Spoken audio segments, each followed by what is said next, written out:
ഈശോയിൽ ഏറ്റവും പ്രിയപ്പെട്ടവരെ, ഉറങ്ങുന്നതിന് മുൻപ് ഒരു സാന്ത്വനം എന്ന വചനവിരുന്നിലേക്ക് ഏവർക്കും ഹൃദയം നിറഞ്ഞ സ്വാഗതം. ഇന്നും ജീവിക്കുന്ന കർത്താവായ യേശു ക്രിസ്തുവിന്റെ ജീവനുള്ള തിരുവചനം ശ്രവിക്കുന്നതിന് അവിടുത്തെ നാമത്തിൽ നമ്മൾ ഒരുമിക്കുകയാണ്. കർത്താവ് അരുളി ചെയ്തിരിക്കുന്നത് ഇങ്ങനെയാണ്: 2-3 പേർ എന്റെ നാമത്തിൽ ഒരുമിച്ച് കൂടുമ്പോൾ അവരുടെ മധ്യേ ഞാനുണ്ടായിരിക്കും. ജീവനുള്ള നമ്മുടെ ദൈവത്തിന്റെ സജീവ സാന്നിധ്യം തന്ന് നമ്മെ അവിടുന്ന് അനുഗ്രഹിക്കും. നമ്മുടെ ബുദ്ധിയും ഓർമ്മയും ചിന്താമണ്ഡലവും ഒക്കെ നമുക്ക് ദൈവത്തിന്റെ തിരുവചനത്തിലേക്ക് ഒന്ന് തിരിക്കാം. ഭാരങ്ങളെല്ലാം ദൈവ തിരുമുൻപിൽ സമർപ്പിച്ച് ശാന്തമായി ദൈവത്തെ സ്തുതിച്ചുകൊണ്ടിരിക്കുക. ഇതാ, നിന്റെ അരികിൽ കർത്താവിന്റെ സാന്നിധ്യമുണ്ട്. ദൈവം നിങ്ങളെ സമാധാനത്തിന് നിറവിൽ സംരക്ഷിക്കട്ടെ. എല്ലാ നന്മകളും നിങ്ങളുടെ ജീവിതത്തിൽ ദൈവം നൽകി അനുഗ്രഹിക്കട്ടെ എന്ന് പ്രാർത്ഥിക്കുന്നു. ഇന്നത്തെ ദിവസം ഈ വചനവിരുന്നിൽ പങ്കെടുക്കാൻ നല്ല മനസ്സ് കാണിക്കുന്ന ഓരോരുത്തരെയും ദൈവം പ്രത്യേകമായി അനുഗ്രഹിക്കട്ടെ. പ്രാർത്ഥിക്കാതെയും വചനം വായിക്കാതെയും ദൈവ തിരുമുൻപിൽ സമയം ചിലവഴിക്കാതെയും പോവാനാണ് ഇന്നത്തെ കാലഘട്ടത്തിൽ എല്ലാവരും ആഗ്രഹിക്കുക. എന്നാൽ ഈ സമയം നമ്മൾ പേടിക്കേണ്ട സമയമാണ്. പ്രാർത്ഥിച്ച് ദൈവത്തോട് ഒന്നായിരിക്കുന്ന സമയമാണ് നമ്മുടെ ജീവിതത്തിലെ ഏറ്റവും മനോഹരമായ കാലഘട്ടം. ഈ സമയത്താണ് നമ്മൾ പോലും അറിയാതെ നമ്മുടെ ജീവിതത്തിൽ ദുഃഖങ്ങൾ, ഹൃദയത്തിലെ ഭാരങ്ങൾ ദൈവം മായ്ച്ചു കളയുന്നത്. ഈ നല്ല സമയത്താണ് നമ്മുടെ ഹൃദയത്തിൽ പുത്തൻ പ്രതീക്ഷകൾ തന്ന് മുന്നോട്ട് നയിക്കുന്നത്.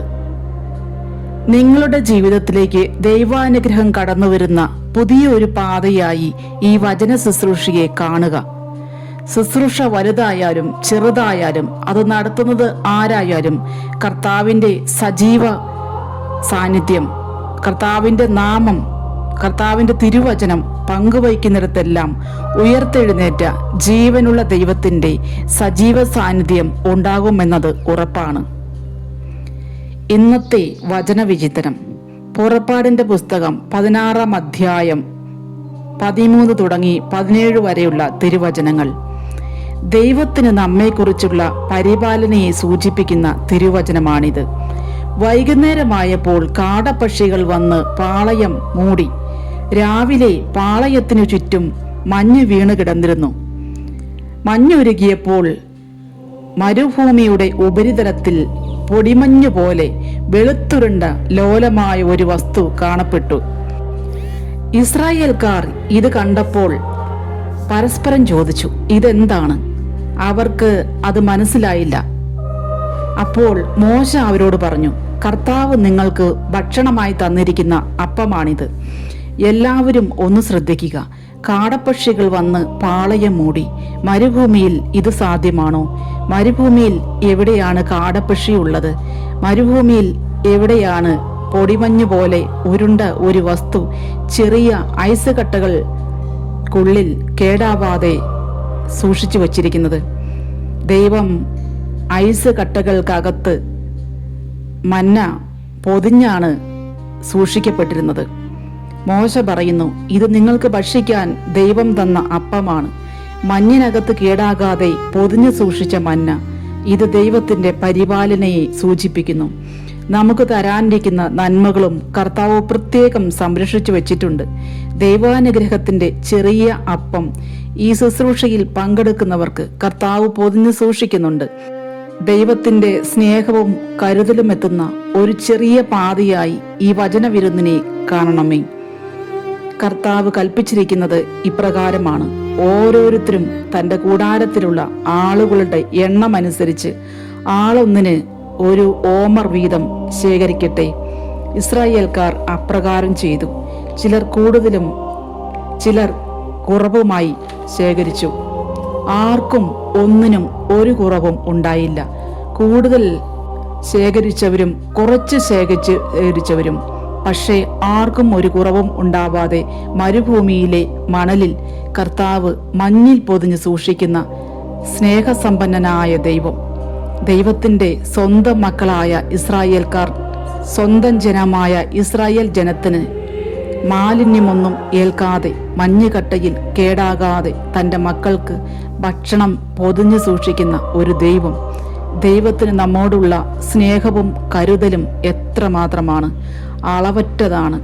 ഈ വചന വിരുന്നിൽ മനഭാരത്തോടെ ആരെങ്കിലും പങ്കെടുക്കുന്നുണ്ടെങ്കിൽ ഒന്ന് മാത്രം മനസ്സിലാക്കുക: ദൈവിക കാര്യങ്ങൾക്കായി സമയം പ്രത്യേകം മാറ്റിവെച്ചിരിക്കുന്ന നിങ്ങൾക്ക് കർത്താവ് അനുഗ്രഹങ്ങൾ പ്രത്യേകമാമിതം പൊതിഞ്ഞ് സൂക്ഷിച്ചിട്ടുണ്ട്. തക്ക സമയം നിങ്ങൾക്ക് നൽകും. തീർച്ചയാണ്, വിശ്വസിക്കുക മാത്രം ചെയ്യുക. ഓരോ ദിവസവും പരിശുദ്ധ ബലിവേദിയിൽ നമ്മുടെ ജീവൻ നിലനിർത്താൻ, പാപത്തിൻ്റെ വിശപ്പകറ്റാൻ സ്വന്തം ശരീരവും രക്തവും മുറിച്ച് ദാനമായി തന്നെ നൽകുന്ന ഒരു ദൈവം. നമ്മൾ എത്ര ഭാഗ്യമുള്ളവരാണ്! ഇത്രമാത്രം സ്നേഹമുള്ള, കരുതലുള്ള മറ്റൊരു ദൈവമുണ്ടോ? മനസ്സിനെ ശാന്തമാക്കി ഒന്ന് ചിന്തിക്കുക. ദൈവത്തിൻ്റെ ഈ അളവില്ലാത്ത സ്നേഹത്തിന് നമ്മൾ എന്ത് പ്രതിഫലമാണ് നൽകുക? ഹൃദയത്തിൽ ദൈവത്തെ ഒന്ന് സ്തുതിക്കുക. കണ്ണുകൾ ശാന്തമായി അടയ്ക്കുക. ഇതാ നിന്റെ അരികിൽ ദൈവത്തിൻ്റെ സജീവ സാന്നിധ്യം ഇപ്പോൾ ഉണ്ട്. സ്നേഹസമ്പന്നനായ നല്ല ദൈവമേ, ഈ രാത്രിയിലെ വിശ്രമത്തിനായി ഞങ്ങൾ ഒരുങ്ങുന്നു. അങ്ങയുടെ അളവില്ലാത്ത സ്നേഹത്തിന് ഞങ്ങൾ നന്ദി പറയുന്നു.